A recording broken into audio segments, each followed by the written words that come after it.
ये कहानी है जब मैं 8th स्टैंडर्ड से प्रमोट होकर के अपने 9th स्टैंडर्ड में गया था। आपके साथ भी ये हुआ होगा कि अचानक से जो मैथ्स है वो छोटे से थोड़ा बड़ा हो गया। और ये जो मैथ्स है ये बेसिकली दो पार्ट में बट गया। एक था अलजेब्रा, ठीक है, और दूसरा था ज्योमेट्री, राइट। अगर मैं सच्ची सच्ची बताऊं तो अलजेब्रा मेरे लिए मतलब यार ठीक था, it was not that difficult. लेकिन जो ज्योमेट्री था भाई साहब, वो मेरे सर के ऊपर से जाता था। क्या ही थ्योरम चल रहे हैं, क्या ही प्रूफ चल रहा है। और मैथ्स मेरे लिए ओवरऑल डिफिकल्ट हो चुका था और मुझे मैथ्स से सच में डर लगने लगा था। अब हालात इतने बुरे थे कि जब मेरा पहला यूनिट टेस्ट हुआ, QT1 जो हुआ, तो उसमें मैं मैथ्स में ज्योमेट्री में फेल हो गया। मैथ्स में ओवरऑल पास हो गया था मैं, क्योंकि अलजेब्रा ज्योमेट्री दोनों मिला करके देखते हैं। लेकिन जो ज्योमेट्री था उसमें मैं फेल हो गया। फिर बहुत परेशान होकर के मैं अपने एक भाई के पास गया, कजन ब्रदर के पास, और मैंने कहा यार मैथ्स तो भैया बहुत डिफिकल्ट है, लगता है अपना विकेट गया। उन्होंने मुझे कुछ टिप्स दिए थे। अच्छा, उन्होंने जो टिप दिया था उनमें से एक टिप बहुत ही इंपॉर्टेंट था, जो मैं तुम्हारे साथ इस वीडियो में आगे शेयर करूंगा। मगर और भी बहुत सारे टिप्स के बारे में बात करूंगा जो मैंने खुद से सीखा है, और उसके बाद दोबारा मैं कभी मैथ्स में फेल नहीं हुआ। इनफैक्ट मैं आपको बताता हूं, जब मैंने इंजीनियरिंग करा था तो मैथ्स 1, मैथ्स 2, मैथ्स 3 और मैथ्स 4 होता है। बहुत सारे बच्चे ये M2 और M3 में फेल हो जाते हैं, लेकिन मैं इसमें भी पास हो गया था। तो उसी चीज के बारे में बात करेंगे कि हाउ टू स्टडी मैथ्स। आज के इस वीडियो में हम इसी चीज के बारे में बात करने वाले हैं। My name is Shubham Jha, an educator by choice, memory coach and creative learner. और अगर अब तक तुमने इस चैनल को सब्सक्राइब नहीं किया तो प्लीज सब्सक्राइब कर देना, और इस वीडियो को किसी एक ऐसे बच्चे के साथ शेयर करना जिसको इस वीडियो को देखने की बहुत जरूरत है। एंड हमारे चैनल को ग्रोथ में तुम इस तरीके से हेल्प कर सकते हो। चलिए बच्चों, अगर आप मेरे सारे वीडियोस देखना चाहते हो, मेरे लाइव क्लासेस अटेंड करना चाहते हो, और साथ ही साथ अगर आप डेली प्रैक्टिस क्वेश्चंस को सॉल्व करना चाहते हो, तो आप हमारे टेलीग्राम को जरूर ज्वाइन कर लेना। जिस भी क्लास में हो आप, अगर आप क्लास 9th में हो तो आपको सिंपली शुभम झा, ये हाइपन, इसके बाद आपको लिख देना है क्लास 9। अगर आप क्लास 10 में हो तो आपको आगे लिख देना है क्लास 10। अगर आप क्लास 11 में हो तो आप क्लास 11। वैसे आप क्लास लिखोगे और आपको सारे क्लासेस के टेलीग्राम चैनल्स मिल जाएंगे। लिंक डिस्क्रिप्शन में भी है, तो वहां से आप ज्वाइन कर सकते हो। सबसे पहले जो मुझे समझ में आया कि जब भी हम कोई भी चीज पढ़ते हैं इंक्लूडिंग मैथ्स, तो हमें कॉन्सेप्ट को समझने की कोशिश करनी चाहिए। अब मैं जब 2014-15 में सीरियस हो गया था अपने पढ़ाई को लेकर के, तब यार यूट्यूब इतना बूम पे नहीं था और इतना आसान नहीं था चीजों को समझना। इतने सारे टीचर्स भी नहीं होते थे, स्कूल और ट्यूशन के लिमिटेड टीचर्स होते थे जो भी काफी हद तक इनएक्सेसिबल थे, क्योंकि हमारे पास फोन नहीं हुआ करता था उस टाइम में। और फोन में भी यार बहुत कम बैलेंस होता था, टॉक टाइम तो ज्यादा कुछ नहीं कर पाते थे। तो ये बहुत डिफिकल्ट था कि हम कॉन्सेप्ट को बार बार रिपीट कर सके। बट क्योंकि अब तुम्हारे पास यूट्यूब है, लेट्स से कि तुम कोई भी एक चीज पढ़ रहे हो, तुम पढ़ रहे हो लेट्स से कि अर्थमेटिक प्रोग्रेशन AP पढ़ रहे हो, तो तुम इसके कॉन्सेप्ट को बहुत सारे टीचर्स से क्लियर कर सकते हो। तो जो स्टेप नंबर 1 मैं आपको बोलूंगा कि अगर कभी भी तुम्हें मैथ्स डिफिकल्ट लगता है, तो शायद तुम्हारे कॉन्सेप्ट में कोई ना कोई दिक्कत है, तो अपने कॉन्सेप्ट को क्लियर करने की कोशिश करो और कॉन्सेप्ट को पढ़ो। दूसरे टिप पे आ जाता है, तुम जैसे कॉन्सेप्ट को सीख लेते हो तुम्हारे टेक्स्ट बुक में, अब आइदर तुम एनसीईआरटी का यूज कर रहे हो, ठीक है, तुम तुम्हारे स्टेट बोर्ड के टेक्स्ट बुक का, स्टैंडर्ड टेक्स्ट बुक का यूज कर रहे हो, या फिर तुम जिस भी बुक का यूज कर रहे हो, वहां पे कुछ सॉल्व एग्जाम्पल जरूर होंगे। अब ये सॉल्व एग्जाम्पल जो होते हैं ना, ये की होता है। जैसे ही बच्चों तुम्हें कॉन्सेप्ट को समझ में आ गया है, तुम सॉल्व एग्जाम्पल को सबसे पहले अंडरस्टैंड करने की कोशिश करो, देख करके समझो, सॉल्व करो उसको, देख करके बिना देखे सॉल्व करने की कोशिश करो। और हमारा जो मेन इंपॉर्टेंट, जो हमारा जो यहाँ पे हम जिस चीज के लिए कर रहे हैं, वो है कि हमें सम के मेथड को समझना है।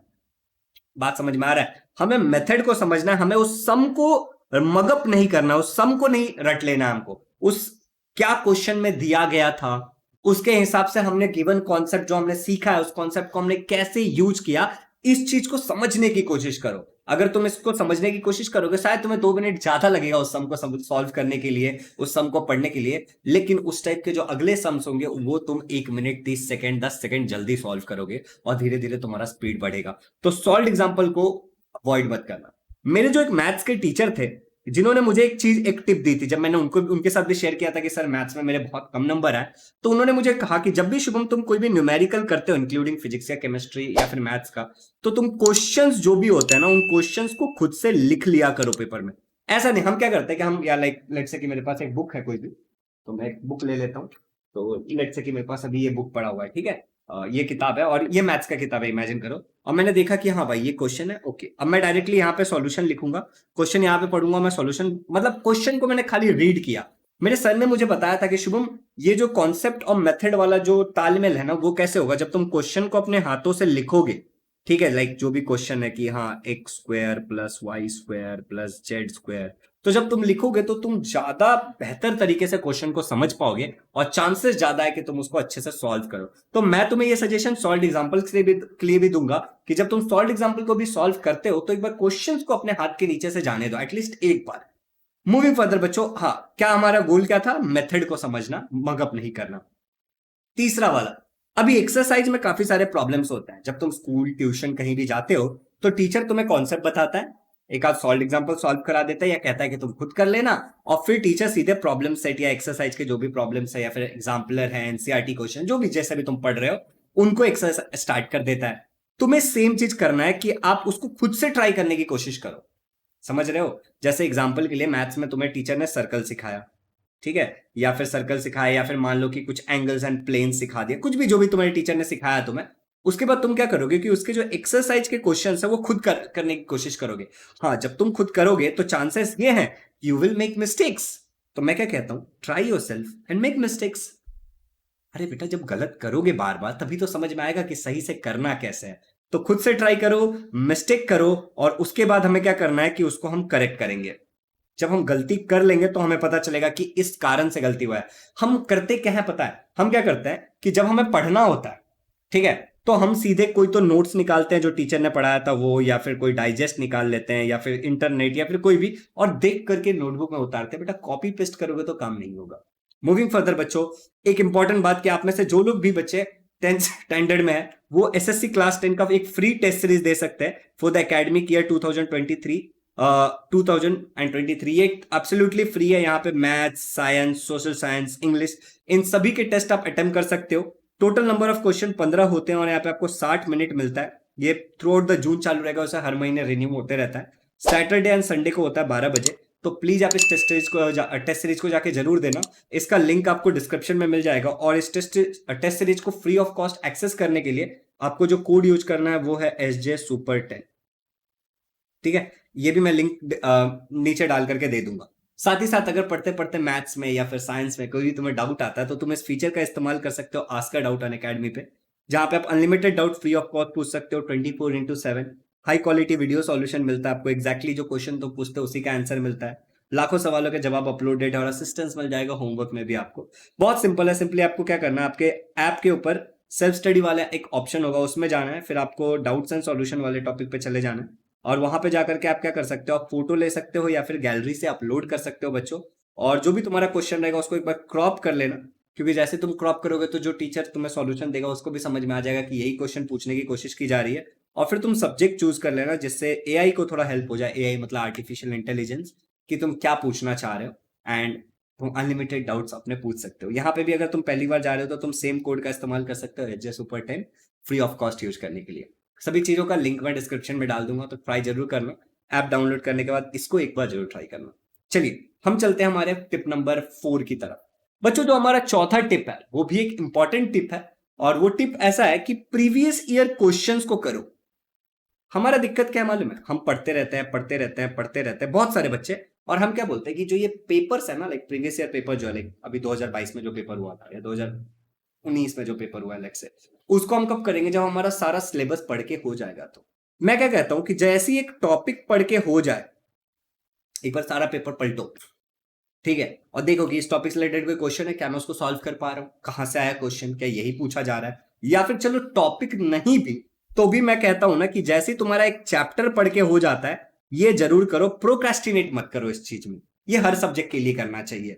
टॉपिक वाइज खत्म करो, अगर टॉपिक वाइज नहीं कर सकते तो एटलीस्ट चैप्टर वाइज तो जरूर ही कर लो। ठीक है, जैसे एक चैप्टर होता है तो चैप्टर वाइज क्वेश्चंस को करो, बहुत ही ज्यादा इंपॉर्टेंट स्टेप है, ये तुम्हें हेल्प करेगा। ठीक है, क्योंकि देखो एट द एंड हम लोग जो भी पढ़ाई कर रहे हैं, जो भी चीजें कर रहे हैं, वो सब क्यों कर रहे हैं, एग्जाम में अच्छे नंबर लाने के लिए। तो ये एक इंपॉर्टेंट स्टेप हो जाता है। अगला जो है, ये वाला वो टिप है जो मैं तुम्हारे साथ शेयर करना चाहता था, जो मेरे कजिन ब्रदर ने मुझे दिया था। उसने मुझे कहा था कि शुभम डेली 5 से 10 क्वेश्चन जरूर करना। मैंने वो नंबर निकाला 10, जो कि बहुत अच्छा नंबर है। ठीक है, इससे क्या होगा ना, तुम कंपाउंडिंग को समझने की कोशिश करो। लेट्स से कि तुम एक एग्जांपल कर रहे हो, ठीक है, तुमने आज 10 एग्जांपल्स किए, कल तुम 10 करोगे, फिर 10 करोगे, फिर 10 करोगे। तो इमेजिन करते हैं कि हम 10-10 एग्जांपल के स्पीड से जाते हैं और हम 30 दिन तक लगातार पढ़ते हैं, ठीक है, समझ करके एकदम अच्छे से। तो हमने कितने क्वेश्चंस कर लिए? नियर अबाउट 300 क्वेश्चंस को हमने परफेक्ट कर लिया। अब बताओ, एक महीने में अगर हम 300 क्वेश्चंस कर रहे हैं, तो हमारे पास ऐसे कितने महीने हैं? 10 महीने हैं। तो हम कितने क्वेश्चंस को परफेक्ट कर लेंगे? लगभग 3000 क्वेश्चंस को हम परफेक्ट कर लेंगे एग्जाम से पहले। बच्चों, अभी 3,000 में से मान लेते कि हमें अगर 1500 भी याद रहता तो कहीं हार्डली 25-30 क्वेश्चन एग्जाम में आने वाला है, 1500 क्वेश्चन नहीं आने वाला है। कंपाउंडिंग को समझो। साथ ही साथ यहां पे एक और एडवांटेज क्या होता है पता है? कि जब हम लोग पढ़ाई करते हैं, ठीक है, लेट्स से कि मैं पढ़ाई कर रहा हूं, तो आज मैंने 10 क्वेश्चन पढ़ा, कल मैंने 10 क्वेश्चन पढ़ा, फिर मैंने 10 क्वेश्चन पढ़ा। मुझे ये बहुत जल्द रियलाइज होना स्टार्ट हो जाएगा कि इस 10 क्वेश्चन या इन 10 क्वेश्चन में से मैंने ऐसे 4 से 5 ऐसे कॉन्सेप्ट्स की प्रैक्टिस कर ली है जो अगले 10 से 25 क्वेश्चंस में मुझे काम आएगा। फिर ये 10 से 25 क्वेश्चंस तक मैं कुछ ऐसे प्रैक्टिस कर लूंगा जो मुझे आगे के क्वेश्चंस में काम आएगा। And that is what I am talking about compounding. इस चीज के बारे में बात कर रहा हूं जो तुम्हारी बहुत हेल्प करेगा आगे जाके बहुत अच्छे से मैथ्स को समझने में और आसान कर देने में, और तुम 100% तक स्कोर कर सकते हो। स्टार्टिंग में मैंने तुम्हें एक कहानी बताया था, मैं तुम्हें ये तो बताया ही नहीं कि मेरा जो खुद मैथ्स का पेपर में मैंने 100 में से 98 लाया है। मैं तुम्हें एंड में दिखा दूंगा। ये उन लोगों के लिए है जो लोग सच में मुझ पर बिलीव करते हैं और वीडियो यहां तक देखते हैं। जब मैं तुम्हें अपना आंसर शीट दिखाऊंगा तो प्लीज नीचे कमेंट करके बता देना कि हाँ भैया, हमने देख लिया कि आपको मैथ्स में इतने नंबर मिले थे। 90 थे या 98 थे, एक बार देख लेंगे, मैं भी भूल चुका हूँ। अच्छा, अगला जो टिप है मेरा वो है अपने नोट्स खुद बनाओ।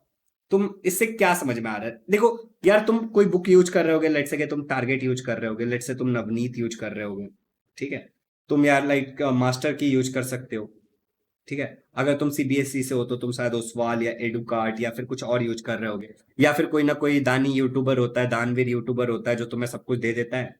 तो कुछ यूट्यूबर्स ने दे दिया होगा पीडीएफ, तुम उसका इस्तेमाल कर रहे होगे। लेकिन ये सब बेकार है, मैं कहता हूं। तुम्हें जो समझ में आया ना, तुम सेल्फ नोट्स बनाओ, ठीक है। इस सेल्फ नोट्स ना तुम्हारे बहुत ज्यादा हेल्प करेंगे एग्जाम के टाइम में रिवीजन करने के लिए, रिपीट करने के लिए। तो ट्राई करो कि तुम अपने सेल्फ नोट्स बनाओ, ये अपने नोट्स तुम्हें बहुत काम आएंगे। अगला और आखिरी टिप है वो है कि एक नोटबुक ले लो। तुम बोलोगे भैया ये तो स्टार्टिंग में देना चाहिए था कि एक नोटबुक ले लो, पेन ले लो, पेंसिल ले लो।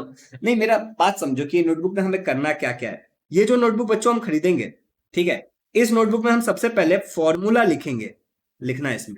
तो जब भी हम हर चैप्टर वाइज, टॉपिक वाइज हम फॉर्मूला स्टार्टिंग से लिखते चले जाएंगे इस नोटबुक में। इस नोटबुक हम 2 पार्ट करेंगे, या फिर चाहिए तो तुम 3 कर सकते हो, क्योंकि anything you feel you should write. जो भी तुम्हें उस सब्जेक्ट से रिलेटेड, लाइक मैथ से रिलेटेड, तुम्हें कुछ लगता है कि हाँ यार ये वाली चीज है जो मैं गलती कर देता हूँ, या फिर ये चीज मुझे सीखना है, ये बेसिक मुझे नहीं आता।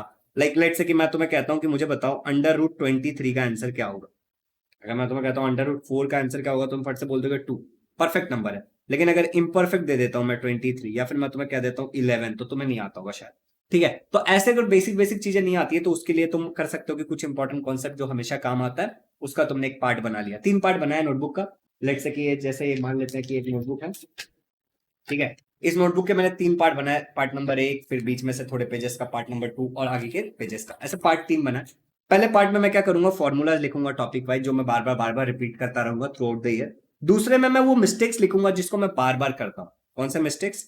जो मैं बार बार रिपीट करता हूँ। लाइक मैं, मेरे केस में क्या होता है, मैं 1 और 2 ये दोनों मेरा देख के तुम्हें एक जैसा लगेगा, ये मिस्टेक करता हूं मैं, तो मैं लिख लेता हूँ बाइज्जत की जब भी मैं कोई एग्जाम में 1 और 2 लिखूंगा तो मैं अवेयर रहूंगा। तो knowing your mistake will make you aware, और जब तुम उसको साइड में लिख लोगे ना तो तुम भूलोगे नहीं कि तुम ये गलतियां करते हो। अच्छा, छोटे छोटे से कॉन्सेप्ट लिखना है उसके ऊपर, जो मैंने बोला ना कि एक अलग से पार्ट बनाना है जिसमें चाहिए तो तुम छोटे छोटे कॉन्सेप्ट लिख सकते हो। फॉर्मूला लिखना है, मिस्टेक्स लिखना है, और छोटे छोटे से कॉन्सेप्ट या फिर जो भी तुम्हें लगता है कि मुझे लिखना चाहिए वो तुम लिख सकते हो। तो ये फाइनल एक बोनस टिप था 7th वाला। वैसे मैं 6 टिप्स देने वाला था तुम्हें, लेकिन ये एक बोनस टिप है जो मैंने तुम्हें दे दिया। तो इन सारी बातों का तुम याद रखोगे और इस तरीके से बनेगा तुम्हारा मैथ्स एकदम सुपर डुपर आसान। तो कैसा लगा आपको ये वीडियो, आपको मुझे बताना है। और अब मैं इस वीडियो को थोड़ा सा पॉज कर रहा हूं और मैं आपको डायरेक्टली अपना आंसर शीट, मतलब आपको मैं अपना स्कोर कार्ड दिखाऊंगा जो मुझे 10th स्टैंडर्ड से मिला था। चलो, तो मैंने रिकॉर्डिंग को वापस स्टार्ट कर दिया। अगर तुम लोग देख पा रहे हो तो देखो एक बार, ठीक है। मैं स्क्रीन पे अपना रिपोर्ट कार्ड खोल लिया। तो यहाँ पे लिखा होगा झा शुभम विजय झा। ये गलती से एक बार फिर से झा आ गया था, होता है, स्कूल वाले ऐसे मिस्टेक कर देते हैं। तो 1-2 बार चेक जरूर कर लेना कि कुछ गड़बड़ ना हो, वरना ये दिक्कत देता है आगे चल करके, ठीक है। फिर यहाँ पे यार डिवीजन है, मतलब बेसिक सी चीजें, मेरे जो भी डेटा है वो जो स्टार्टिंग के होता है। फिर ये मेरा मार्कशीट है, देखो तुम, इंग्लिश में मैंने 82 लाया था 100 में से, मराठी में 81, ठीक है, हिंदी में 84, मैथ्स में देखो यार 92 है, मैं 98 बोल रहा था, सॉरी। 92 मार्क्स है, जबकि मुझे मैथ्स से डर लगता था, मैं वही बच्चा हूँ जो 9th में ज्योमेट्री में फेल हो गया था। 92 मार्क्स सबसे हाईएस्ट मैथ्स में है, ठीक है, अगर तुम देखोगे हाईएस्ट मैथ्स में। कैसे? क्योंकि मैंने जो भी मैं तुम्हें बता रहा हूँ उन सभी चीजों को मैंने खुद फॉलो किया था। फिर मेरे साइंस में 89 मार्क्स है, ठीक है, मुझे पता है कि कहाँ मार्क्स मैथ्स में गए, कहाँ साइंस में गए, मुझे एकदम अच्छे से पता है। फिर सोशल साइंस में 87 है, और ओवरऑल जो मेरा परसेंटेज था वो 86.80 है, तुम्हें ऊपर दिख रहा होगा यहाँ, ठीक है। तो this is all about my paper and ठीक है। तो बेसिकली तुम्हें क्या समझ में आया मुझे इससे, तुम ये मुझे बताओगे अभी, कि अगर जो भी टिप मैंने तुम्हें दिया है, ठीक है, अगर उन टिप्स का तुम इस्तेमाल करोगे तो जो तुम्हारा सबसे वीक सब्जेक्ट है, ऐसा मैं हर एक सब्जेक्ट के लिए बताने वाला हूँ। जैसे मैंने लास्ट टाइम मराठी के लिए बताया, फिर मैंने आज मैथ्स के लिए बताया, इंग्लिश के लिए भी एक ऐसा वीडियो आएगा थोड़े दिनों में, हिंदी के लिए भी आएगा ऐसा एक वीडियो, आपके सोशल स्टडीज के लिए भी आएगा। अब मुझसे जो होगा वो मैं खुद करूंगा, जो मैं बाकी टीचर से पूछ सकता हूँ उसके बारे में डिस्कस करेंगे। तो ये पूरी सीरीज है जिसमें जिस भी सब बच्चे का जो भी सब्जेक्ट वीक होगा वो उस सब्जेक्ट को स्ट्रांग बना सकता है।